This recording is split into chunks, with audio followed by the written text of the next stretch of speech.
Hi, John Heaney for the Job Shopper. It's a near certainty that job seekers today will encounter the dreaded telephone interview at some point during their job search.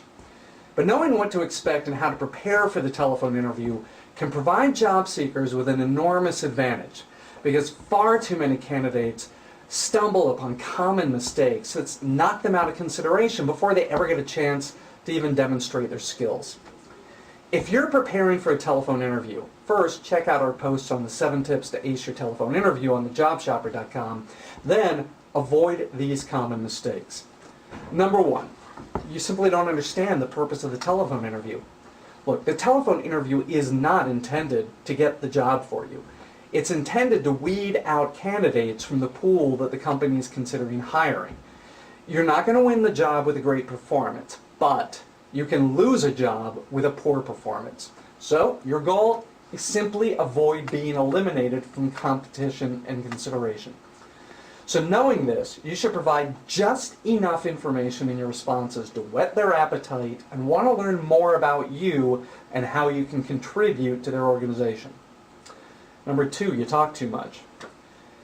Recognizing the purpose of the telephone interview is to remain in consideration and to secure a face-to-face interview, you can only hurt your chances for consideration if you drone on too long with just long-winded answers. You face 2 risks with these long drawn-out answers. First, you might say something that raises a red flag with the interviewer. The more you talk, the greater the potential that you'll say something they don't agree with or that makes them concerned.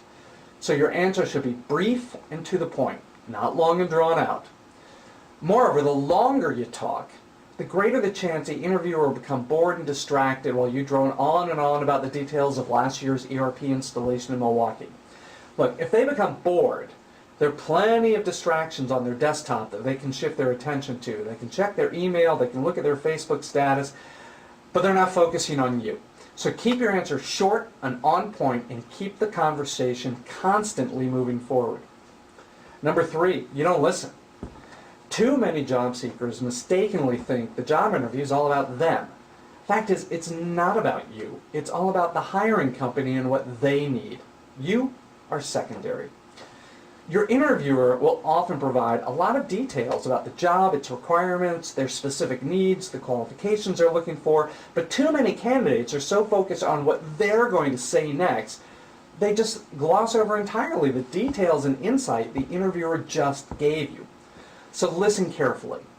If it's a new position, find out what their expectations are. If it's a replacement position, find out what went wrong with the previous employee. If they tell you the last person who had the job didn't know how to motivate and lead a staff, boom, there's an opportunity. It's an opening for you to interject a story about your managerial skills that can set you apart, make you memorable and distinctive. Number 4, you don't have any prepared responses. There's simply no excuse for any job candidate to be caught unprepared for the most common interview questions. Tell me about yourself. Why should I hire you? What's your greatest weakness? Questions like these are likely to be asked in every interview, and you should be ready with a 45 to 60-second response to each of the most common questions. If you're prepared with short, concise answers, you won't make the mistake of droning on and boring the interviewer, and you'll appear alert and in command. Number 5, you have a lousy mobile phone connection. Never conduct an interview on a mobile phone. Too many interviews have been ruined by dropped calls, bad connections, static. Eliminate these technical problems entirely by getting a landline for your call. Number 6, you just don't display enough energy.